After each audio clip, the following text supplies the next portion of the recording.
Halo Gen Smart Indonesia, selamat datang kembali di channel Edwin P. Di kesempatan kali ini, saya ingin membahas tentang yang namanya investasi bodong dan investasi gorengan. Saya cukup yakin kalian sendiri pasti sudah sering mendengar berita tentang adanya investasi bodong dan gorengan. Dan cukup jelas semakin lama semakin bervariasi wujud dan penerapannya.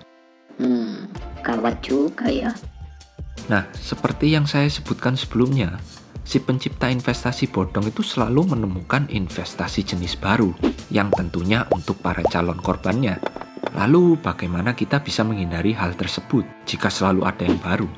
Nah, jangan khawatir dulu guys. Meskipun investasi bodong dan investasi gorengan selalu memiliki metode dan cara baru untuk para korbannya, sebenarnya itu prinsip dasar mereka untuk menjerat korbannya dari zaman dahulu hingga saat ini tuh hampir bisa dikatakan memiliki kemiripan. Nah, kira-kira seperti apa sih prinsip dasarnya?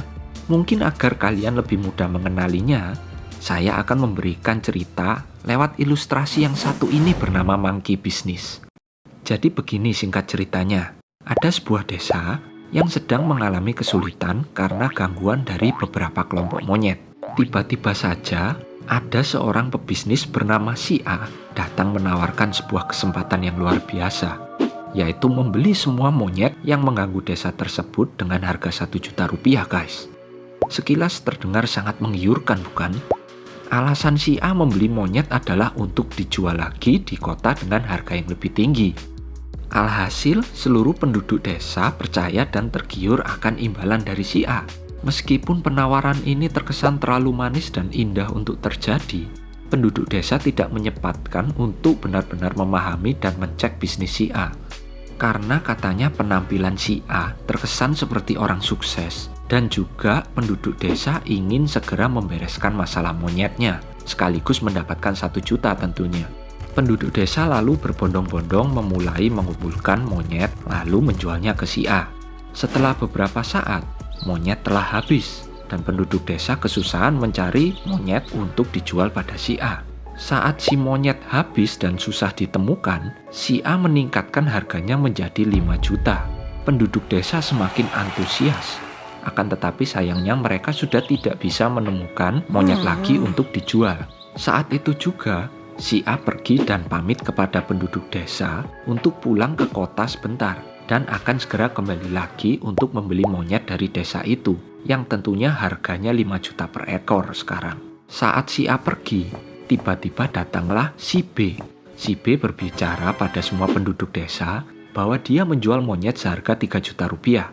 Penduduk desa jelas berpikir, karena kebetulan si A sedang pulang ke kota, ini kesempatan mendapatkan monyet untuk dijual ke si A. Dan penduduk desa merasa bisa mendapatkan keuntungan 2 juta jika beli dari si B dan dijual lagi ke si A.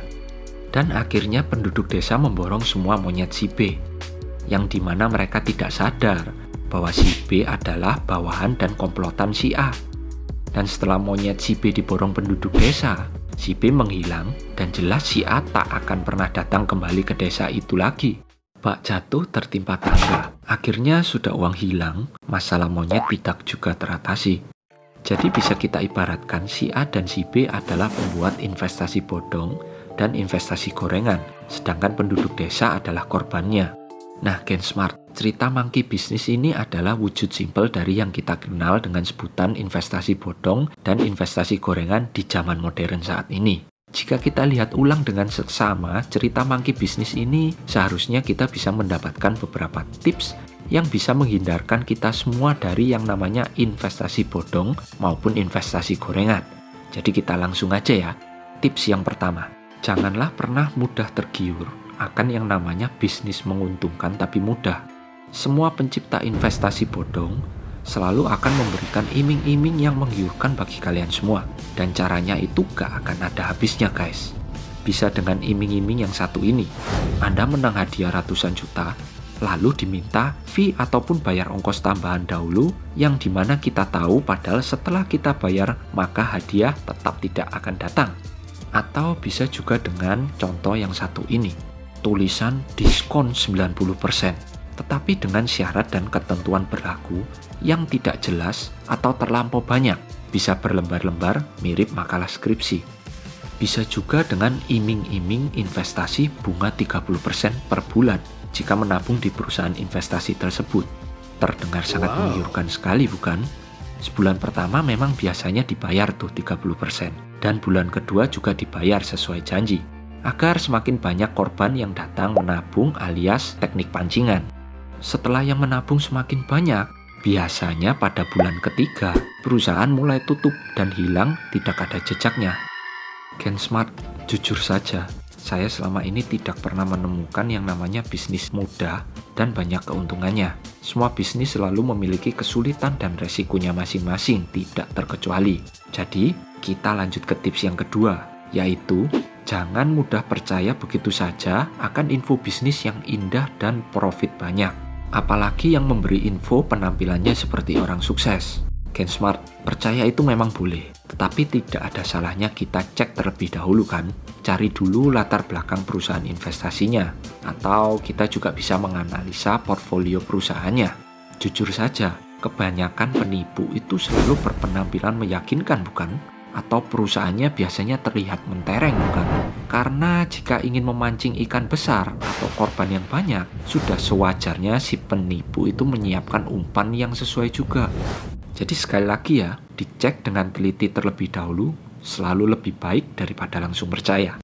Kalau waktunya mepet, biasanya besok udah harga naik. Gimana? Kan kalau ngecek dulu keburu telat.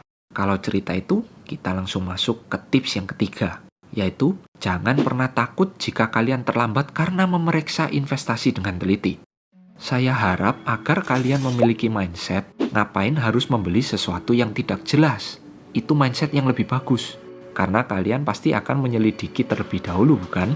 Jangan sampai kita berinvestasi itu seperti membeli kucing dalam karung. Karena jika kita tidak benar-benar jelas akan investasinya, maka resikonya yang akan kita hadapi itu jelas tidak sebanding, guys.